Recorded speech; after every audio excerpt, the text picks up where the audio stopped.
బీహార్లో కొత్త ప్రభుత్వం ఏర్పాటవడం దాదాపు ఖాయంగానే కనిపిస్తోంది. రాష్ట్ర రాజకీయాలు శరవేగంగా మారుతున్నాయి. ఆదివారం కీలక పరిణామాలు చోటు చేసుకోనున్నట్లుగా తెలుస్తోంది. అయితే లోక్సభ ఎన్నికలకు ముందు బీహార్ రాజకీయాలు ఒక్కసారిగా మారిపోవడంతో జాతీయ రాజకీయాల్లో సమీకరణాలు కూడా భారీ మార్పులు చెందే అవకాశాలైతే కనిపిస్తున్నాయి. ఇక సంకీర్ణ ప్రభుత్వంలో విభేదాలు తలెత్తడంతో బీజేపీతో మళ్లీ జట్టు కట్టాలని ముఖ్యమంత్రి నితీష్ కుమార్ ప్రయత్నాలు చేస్తున్నట్లుగా సమాచారం. అదే నిజమైతే కేంద్రంలోని విపక్ష ఇండియా కూటమికి గట్టి ఎదురుదెబ్బే తగలబోతోంది. ఈ నేపథ్యంలో కాంగ్రెస్ అధినాయకురాలు సోనియా గాంధీ నితీష్ కు ఫోన్ చేసినట్లుగా తెలుస్తోంది. అయితే ఆమెతో మాట్లాడేందుకు సీఎం విముఖత వ్యక్తం చేసినట్లుగా సమాచారం.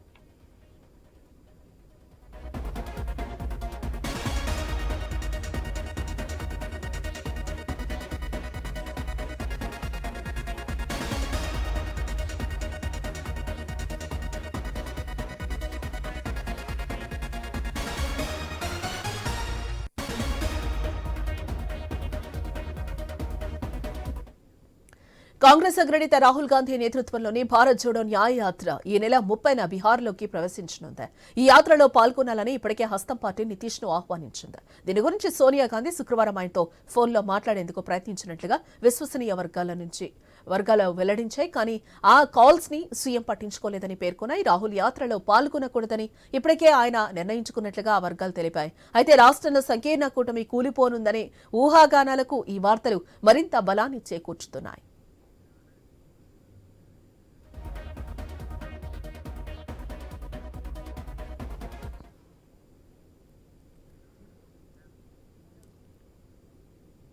అయితే కుటుంబ రాజకీయాలపై ఇటీవల నితీష్ చేసిన వ్యాఖ్యల నేపథ్యంలో ఆర్జేడీ కాంగ్రెస్ తో జేడీయూ బంధం బీటలు వారింది. ఈ క్రమంలోనే బీజేపీ మద్దతుతో జేడీయూ నేతృత్వంలో కొత్త ప్రభుత్వం రానుందని తెలుస్తోంది. ఆదివారమే సీఎం గవర్నర్ ను కలవనున్నట్లుగా వార్తలు వస్తున్నాయి. దీనిపై ఆర్జేడీ అధినేత లాలూ ప్రసాద్ యాదవ్ కీలక వ్యాఖ్యలు చేశారు. కూటమి నుంచి నితీష్ విడిపోతే మా తలుపులు తెరుస్తాం, మాకు మెజార్టీ ఉందని ఆయన వ్యాఖ్యానించడం ప్రాధాన్యతనైతే సంతరించుకుంది. మరోవైపు నితీష్ ను మళ్లీ సీఎం కాకుండా అడ్డుకునేందుకు చిన్న పార్టీలతో కలిసి ప్రభుత్వాన్ని ఏర్పాటు చేయాలని ఆర్జేడీ సన్నాహాలు చేస్తున్నట్లుగా తెలుస్తోంది. ఇటు రాష్ట్రంలో కీలక పరిణామాలు చోటు చేసుకుంటున్న నేపథ్యంలో భాజపా, కాంగ్రెస్, ఆర్జేడీ పోటాపోటీగా సమావేశాలను ఏర్పాటు చేస్తున్నాయి. డిప్యూటీ సీఎం తేజస్వి యాదవ్ ఇంట్లో ఆర్జేడీ కీలక నేతలు సమావేశమవుతుంటే అదే సమయంలో పూర్నియాలో కాంగ్రెస్ ఎమ్మెల్యేలు భేటీ కానున్నారు. సాయంత్రం 4 గంటలకు భాజపా సమావేశం ఏర్పాటు చేసింది. ఇక ఇదే అంశానికి సంబంధించిన మరింత సమాచారం మా ఇన్పుట్ ఎడిటర్ శ్రీకాంత్ లైవ్ ద్వారా అందిస్తారు. శ్రీకాంత్, ఇప్పటికే కర్ణాటకలో జేడీఎస్ బీజేపీతో చేతులు కలిపిన విషయం మనకు తెలిసిందే. ఇప్పుడు నితీష్ నిన్న దీది అలాగే మాయావతి చూసుకుంటే కూడా సింగిల్ గా పోటీ చేస్తామని చెప్తున్నారు. ఈ రోజు నితీష్ కూడా రాజీనామా వైపు చూస్తున్నట్లుగా తెలుస్తోంది. బీజేపీతో జత కడతారనేది కూడా ఒక సమాచారం అయితే అందుతుంది. దీని ఏ విధంగా చూడాలి అంటారు? ఇండియా కూటమికి బీటలు వారుతుందని అనుకోవచ్చు అంటారా? జానకి, అంటే బలారిష్టాలు నిజానికి ఇండియా కూటమిని వెంటాడుతున్నాయని అని చెప్పడంలో ఎట్లాంటి సందేహం లేదు. ఇప్పటికే మనం చూస్తూనే ఉన్నాం. మొన్న మమతా బెనర్జీ పశ్చిమ బెంగాల్ ముఖ్యమంత్రి మమతా బెనర్జీ కూడా ఇండియా కూటమి నుంచి, అంటే కూటమిలో ఉండేది ఉండేది తర్వాత ఎన్నికల తర్వాత నిర్ణయిస్తామంటూ కూడా తాను, అంటే సీట్లకు సంబంధించి పొత్తుల విషయంలో క్లారిటీ రాకపోవడంతో అటు మమతా బెనర్జీ కూటమి నుంచి బయటకు వచ్చారు. అట్ ది సేమ్ టైం అటు పంజాబ్ నుంచి ఆమ్ ఆద్మీ కూడా కూటమి నుంచి బయటకు వస్తున్నటువంటి పరిస్థితి కనిపిస్తోంది. సో భవిష్యత్తులో ఎట్లా ఉండబోతోంది ఏంటి అనేది మాత్రం ఎన్నికల సమయంలో ప్రధానంగా చూడాలి. ఇందాక మీరు చెప్పినట్టు, అంటే మొన్న పశ్చిమ బెంగాల్లో ఒకవైపు ఇప్పటికే రాహుల్ గాంధీ భారత్ జోడో యాత్ర న్యాయ యాత్ర పేరుతోటి 2.0 నడుస్తూనే ఉంది. సో ప్రజల్లోకి వెళ్తున్నారు, అనే రాష్ట్రాలని కూడా తిరుగుతున్నటువంటి క్రమంలో పశ్చిమ బెంగాల్లోకి రాహుల్ గాంధీ యాత్ర ఎంటర్ అవుతున్నటువంటి క్రమంలోనే దీది నిర్ణయం తీసుకోవడం సంచలనంగా మారింది. నేను కూటమిలో ఉండగా నాకు సమాచారం లేకుండా తను ఎంటర్ కావడం ఎంతవరకు సమంజసం అంటూ కూడా మమతా బెనర్జీ ఒక సంచలన నిర్ణయం తీసుకున్నారు. అట్ ది సేమ్ టైం అధిష్టానం బుజ్జగించే ప్రయత్నం చేసినా గానీ, సోనియా గాంధీ నేరుగా ఇన్వాల్వ్ అయినా కానీ వినే పరిస్థితి లేదు. అయితే ఇట్లాంటి నేపథ్యంలో ఇప్పుడు పాట్నాలో ఈ రోజు, అంటే బీహార్ రాజకీయాలు కూడా సంచలనంగా మారాయి. ఇండియా కూటమిలోంచి ఒక్కొక్కరుగా బయటకు వస్తున్నారు. ఇప్పటికే అటు అరవింద్ కేజ్రీవాల్ కూడా సంచలన వ్యాఖ్యలు చేస్తున్నారు. మా పార్టీ ఎమ్మెల్యేలను 25 కోట్ల రూపాయల చొప్పున 7 ఎమ్మెల్యేలను కొనడానికి భారతీయ జనతా పార్టీ ప్రయత్నం చేస్తోంది అంటూ కూడా మాట్లాడుతున్నారు. మరోవైపు ఇండియా కూటమితో కూడా వెళ్ళారు. సో ఓవరాల్ గా ఎవరికి వాళ్ళు ఈసారి ప్రాంతీయ పార్టీలు ఖచ్చితంగా ఎన్నికల్లోకి సింగిల్ గా వెళ్ళడానికి మాత్రం సిద్ధమవుతోంది. ఇండియా కూటమి నుంచి బయటకు వెళ్తున్నది మాత్రం స్పష్టంగా కనిపిస్తోంది. ఇట్లా నేపథ్యంలో పాట్నాలో ప్రస్తుతానికి మనం చూడొచ్చు ఇప్పటికంటే వాళ్ళిద్దరు కొలాబరేట్ అయ్యి ఆర్జేడీ జేడీయూ సంకీర్ణంగా కొలాబరేట్ అయ్యి ప్రభుత్వాన్ని ఏర్పాటు చేసినటువంటి విషయం తెలిసిందే. సో ఇట్లా నేపథ్యంలో జేడీయూ ఇందులోంచి తప్పుకున్నట్టుగా తెలుస్తోంది. సో నిన్నటి నుంచి కూడా వార్తలు ఒక రకంగా చెప్పాలంటే ఇక్కడ సంచలనంగా మారాయి. ఇండియా కూటమి నుంచి నితీష్ కుమార్ బయటకు వచ్చేసింది స్పష్టంగా కనిపిస్తోంది. ఒక్కొక్కరుగా బయటకు వస్తున్నారు. అటు కేజ్రీవాల్ కానీ, ఇటు మమతా బెనర్జీ కానీ, ఆ తర్వాత కీలకంగా ఉన్నటువంటి ముఖ్యమంత్రి స్థాయిలో ఉన్నటువంటి నితీష్ కుమార్ కానీ, అంటే నితీష్ కుమార్ అఫ్ కోర్స్ ఆయనకు అంటే కూటములు మార్చడం పెద్ద విషయమే కాదు. గతంలో కూడా ఎన్డీఏ కూటమి, ఆ తర్వాత కాంగ్రెస్ కూటమిలోకి వెళ్ళడం, ఆ తర్వాత మళ్ళీ ఎన్డీఏ కూటమిలోకి రావడం, ఇవన్నీ సర్వసాధారణం. ఎందుకంటే ప్రాంతీయ పార్టీలకు జాతీయ స్థాయిలో కూటమిల్లో ఉండాల్సిన అవసరం వస్తూ ఉంటుంది. బట్ సీట్ల సర్దుబాటులో మాత్రం అది వాళ్ళ నిర్ణయాలతో ఉంటా ఉంటుంది. బట్ ఇట్లా నేపథ్యంలో ఇప్పటికే అంటే ముఖ్య నిర్ణయాలు తీసుకునేటప్పుడు కూడా జేడీయూ అట్లాగే ఆర్జేడీ సంకీర్ణ ప్రభుత్వం ఏదైతే ఉందో, సో ముఖ్య నిర్ణయాలు తీసుకోవడంలో అంటే ఇద్దరు ఉంటారు కాబట్టి మంత్రివర్గంలో రెండు పార్టీల వాళ్ళు ఉంటారు. సో ఎమ్మెల్యేల విషయంలో కూడా రెండు పార్టీల వాళ్ళు ఉంటారు కాబట్టి కీలకమైన పదవుల్లో ఉన్నటువంటి తేజస్వి యాదవ్ లాంటి కీలకమైనటువంటి వాళ్ళు కనీసం ముఖ్యమంత్రికి ఇన్ఫర్మేషన్ లేకుండా సొంత నిర్ణయాలు తీసుకుంటున్నారు అన్న అభివాదాలు చాలా రోజుల నుంచి ఇట్లాంటి అభియోగాలు వినిపిస్తూ ఉన్నాయి. సో ముఖ్యమంత్రిని పక్కన పెట్టేసి ఒంటెత్తు పోకట్లు పోతున్నారు మంత్రి. దాంట్లో మరీ ముఖ్యంగా తేజస్వి యాదవ్ గురించి కూడా ప్రధానంగా వినిపించింది. నిన్న రిపబ్లిక్ డే రోజు అంటే గవర్నర్ తో ఒక మీట్ అనేది కామన్ గా ఉంటా ఉంటుంది. ఎట్ హోమ్ అనే కార్యక్రమం ఉంటా ఉంటుంది అన్ని రాష్ట్రాలు. సో ఇట్లా నేపథ్యంలో నిన్న కూడా అక్కడికి తేజస్వి యాదవ్ రాలేదు.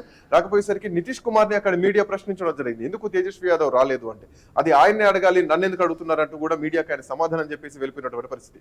సో ఇట్లా నేపథ్యంలో ఈ రోజు ఇప్పటికే ఉదయం నుంచి మనం చూస్తుంటే గనక బీహార్ లో రాజకీయాలన్నీ మారిపోతున్నాయి. ఇప్పటికే దరిదాపు 70 నుంచి 75 మంది ఐఏఎస్ అధికారుల్ని, ఐపీఎస్ అధికారుల్ని బదిలీలు చేస్తున్నారు. సో ఓవరాల్ గా ఈ రోజు ఒక భేటీ మాత్రం ప్రత్యేకమైన భేటీ ఏర్పాటు చేయబోతున్నారు మంత్రులు, ఎమ్మెల్యేలు అందరూ కలిసి. సో ఇట్లా నేపథ్యంలో ఈ రోజు ప్రభుత్వం డిజాల్వ్ అయ్యే అవకాశాలు ఉన్నాయి అన్నది కూడా ఒక సస్పెన్స్ మాత్రం కొనసాగుతుంది. ఎందుకంటే 28వ తేదీ జనవరి రేపటి రోజు నితీష్ కుమార్ షెడ్యూల్ ఏదైతే ఉందో అధికారిక షెడ్యూల్ మొత్తం క్యాన్సిల్ చేసుకున్నటువంటి పరిస్థితి కనిపిస్తోంది.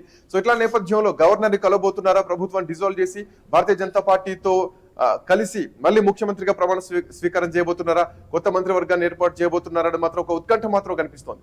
సో ఏదేమైనా ఒకవైపు భారత్ జోడో యాత్ర నడుస్తున్నటువంటి క్రమంలో రాహుల్ గాంధీ ఎంటర్ అవుతున్నటువంటి క్రమంలో సోనియా గాంధీ కూడా ముఖ్యమంత్రి నితీష్ కుమార్ కి కాల్ చేసినా కానీ నితీష్ కుమార్ రెస్పాండ్ కాలేదన్నట్టుగా తెలుస్తోంది.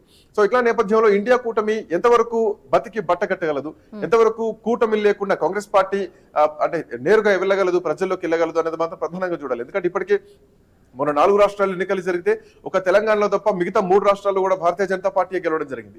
మరొక వైపు ఇప్పటికే అటు అయోధ్య రామ మందిర నిర్మాణంతో దేశవ్యాప్తంగా కూడా భారతీయ జనతా పార్టీకి ఒక హైప్ వచ్చేసింది. ఈసారి ఖచ్చితంగా భారతీయ జనతా పార్టీ మళ్ళీ కేంద్రంలో ప్రభుత్వాన్ని ఏర్పాటు చేయబోతోంది అన్నది కూడా ప్రజల్లోకి వచ్చేసినటువంటి క్రమం. ఒక స్ట్రాంగ్నెస్ మాత్రం, ఒక బలం మాత్రం భారతీయ జనతా పార్టీకి వచ్చింది. ఇట్లా నేపథ్యంలో దీదీ లాంటి వ్యక్తులు, నితీష్ కుమార్ లాంటి వ్యక్తులు, పంజాబ్ ముఖ్యమంత్రి, పంజాబ్ ఆమ్ ఆద్మీ పార్టీ, ఇట్లాంటి 3 బలమైనటువంటి పార్టీలు, ముగ్గురు బయటకు వస్తున్నటువంటి క్రమంలో నెక్స్ట్ ఎట్లా ఉండబోతోంది, ఇండియా కూటమి ఇంకా బలహీనమయ్యే అవకాశాలు ఏమైనా ఉన్నాయా అన్నది కూడా చూడాల్సినటువంటి అవసరం అయితే ఉంది. జానకి. ఎస్ శ్రీకాంత్, ఇంకోటి మనం చూస్తే కనుక అంటే ప్రాంతీయ పార్టీలు అన్ని కూడా సింగిల్ గా పోటీ చేస్తామని చెప్తున్న పరిస్థితి అయితే మనకి కనిపిస్తుంది. ఎస్, ఇండియా కూటమిలో ప్రధానంగా మళ్ళీ మహారాష్ట్ర రాజకీయాలని తలపిస్తున్నాయని అనుకోవచ్చని అంటారా? ఖచ్చితంగా దానికి, ఎందుకంటే ఇక్కడ సీట్ల సర్దుబాటు అనేది చాలా కీలకమైనటువంటి అంశం. కాంగ్రెస్ ఇవన్నీ చూస్తే గనక అన్ని ప్రాంతీయ పార్టీలు ఉన్నటువంటి క్రమం, ఈ ప్రాంతీయ పార్టీల్లో వాళ్ళ ఎంపీ స్థానాలు కూడా అధికంగా ఉన్నాయి. సో ఇట్లాంటి నేపథ్యంలో ఆ ఎంపీ సీట్లకు సంబంధించినటువంటి చర్చలు సఫలీకృతం కావడం లేదు. సో ఇప్పటికే మనం చూసాం, మొన్న కూడా పశ్చిమ బెంగాల్లో కాంగ్రెస్ పార్టీ 10 సీట్లు డిమాండ్ చేసింది, 10 నుంచి 12 సీట్లు డిమాండ్ చేసినటువంటి క్రమం. అక్కడ గతంలో 2014లో కేవలం కాంగ్రెస్ పార్టీ 2 సీట్లు గెలుచుకుంది.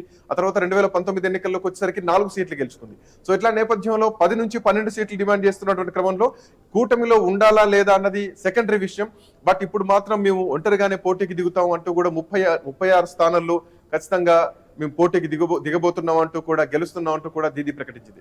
ఇక నితీష్ కుమార్ విషయానికి వస్తే గనక ఇక్కడ కీలకమైనటువంటి పాయింట్ కూడా మనం డిస్కస్ చేయాలి. ఒకవేళ ఇండియా కూటమి తర్వాత ప్రధానమంత్రి అభ్యర్థిగా తనని ఎన్నుకుంటారు కావచ్చు, తన పేరు అనౌన్స్ చేస్తారేమో అన్నటువంటి ఉద్దేశం కూడా నితీష్ కుమార్ కి ఉంది అన్నది రాజకీయ వర్గాల్లో ప్రధానంగా వినిపించింది. సో ఆ ఉద్దేశంతో ఆయన కన్వీనర్ గా కూడా చేస్తారేమో అని భావించారు. బట్ ఇట్లా నేపథ్యంలో నితీష్ కుమార్ కి అట్లాంటి సంకేతాలు ఏమీ లేకపోవడం, తనని అభ్యర్థిగా చేయకపోవడం, ఇవన్నీ కూడా దీంట్లో ప్రధానమైనటువంటి అంశాలు. మరోవైపు భారతీయ జనతా పార్టీ బలపడుతున్నటువంటి క్రమం కూడా కనిపిస్తోంది. సో ఇట్లా నేపథ్యంలో అక్కడ అంటే ఇద్దరికి JDU at the same time ఇద్దరు సంకీర్ణంగా ఉన్నటువంటి ఆర్జేడీ సంకీర్ణంగా ఉన్నటువంటి క్రమంలో సో ఇద్దరు మంత్రి పదవుల్లో కానీ పోర్ట్ఫోలియో కానీ సరిసమానంగా ఉండాల్సినటువంటి అవసరం ఉంది. సో ఇట్లాంటి సంకీర్ణ ప్రభుత్వంలో ఇప్పుడు తను ఆర్జేడీని కాదంటూ కూడా భారతీయ జనతా పార్టీ మద్దతుతో మళ్ళీ ముఖ్యమంత్రిగా ప్రమాణ స్వీకారం చేసేటువంటి అవకాశాలు కనిపిస్తున్నాయి. ఒకవేళ అదే జరిగితే గనక ఆర్జేడీ తలుపులు మాత్రం తీసే ఉంటాయంటూ కూడా ఇప్పటికే ఆర్జేడీ నాయకత్వం చెప్తున్నటువంటి క్రమం. ఒకవేళ అదే జరిగితే గనక ఇప్పటికే ముఖ్యమంత్రిగా Nitish Kumar at the same time ఒక బలమైనటువంటి వ్యక్తి, గతంలో పలుమార్లు ముఖ్యమంత్రిగా చేసినటువంటి వ్యక్తి.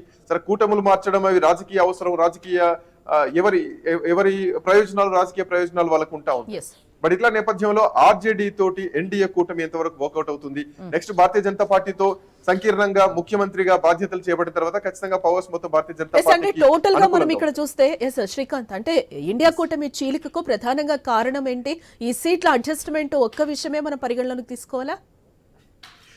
అంటే బీహార్ విషయానికి వస్తే గనక జానకి ఇక్కడ చాలా వరకు కీలకమైనటువంటి అంశాలు చూడాలి. గతంలో నవంబర్ లో చూసుకుంటే గనక తేజస్వి యాదవ్ బీహార్ లో ముఖ్యమంత్రి అంటూ కూడా ఆర్జేడీ కొన్ని ఫ్లెక్సీలు ఏర్పాటు చేయడం జరిగింది. సో ఆర్జేడీ ఇట్లు జేఎన్టీయూ వీళ్ళిద్దరు సంకీర్ణంగా ఉన్నటువంటి క్రమంలో తేజస్వి యాదవ్ కి అట్ ది సేమ్ టైం ఉన్నటువంటి నితీష్ కుమార్ కు వీళ్ళిద్దరికి పొసగడం లేదు. తన ముఖ్యమంత్రి అభ్యర్థిగా ప్రచారం చేసుకుంటున్నారు. చాలా సందర్భాల్లో తన ఫ్లెక్సీలు కూడా ఏర్పాటు చేయడం జరిగింది. అట్ ది సేమ్ టైం ఒకవేళ అంటే ఈ ఇండియా కూటమికి అధ్యక్షత వహించాల్సినటువంటి వ్యక్తుల అంశం కూడా ప్రధానంగా వచ్చింది. సో ఇండియా కూటమికి అంటే ఓవరాల్ గా కాంగ్రెస్ పార్టీ అధ్యక్షుడు వేరు, ఇండియా కూటమికి అధ్యక్షుడు వేరు. సో ఇట్లా నేపథ్యంలో ఇక్కడ కూడా మల్లికార్జున ఖర్గే ఉండేసరికి కూడా కొంతవరకు డిస్టర్బెన్సెస్ క్రియేట్ అయినాయి, కొంతవరకు వీళ్ళిద్దరి మధ్యలో వ్యత్యాసాలు ఏర్పడినటువంటి పరిస్థితి. సో ఇట్లా ఇటు ఆర్జేడీ తోటి పొత్తు కుదరకపోవడం, ఈ సంకీర్ణ ప్రభుత్వంలో ఇబ్బందులు ఎదుర్కోవడం, ఒకవైపు తేజస్వి యాదవ్ తో పాటు మరికొంతమంది మంత్రులు కూడా అంటే నితీష్ కుమార్ కి సపోర్టివ్ గా ఉండకపోవడం, ఇవన్నీ కూడా ప్రధానమైనటువంటి పాత్ర అనుకుంటే గనక ఇక్కడ నితీష్ కుమార్ ని తనను కన్వీనర్ గా కాకుండా ప్రధానమంత్రి అభ్యర్థిగా చేస్తారేమో అనుకున్నా గానీ తనను కనీసం ఇండియా కూటమి కన్వీనర్ గా కూడా చేయకపోవడం కూడా ఒక విధంగా తను స్టెప్ తీసుకోవడానికి ఎన్డీఏ కూటమి వైపు వెళ్ళడానికి ఇది ఒక ప్రధానమైనటువంటి కారణం అని చెప్పడం ఎట్లాంటి సందేహం లేదు. Right, thanks for the update Srikanth.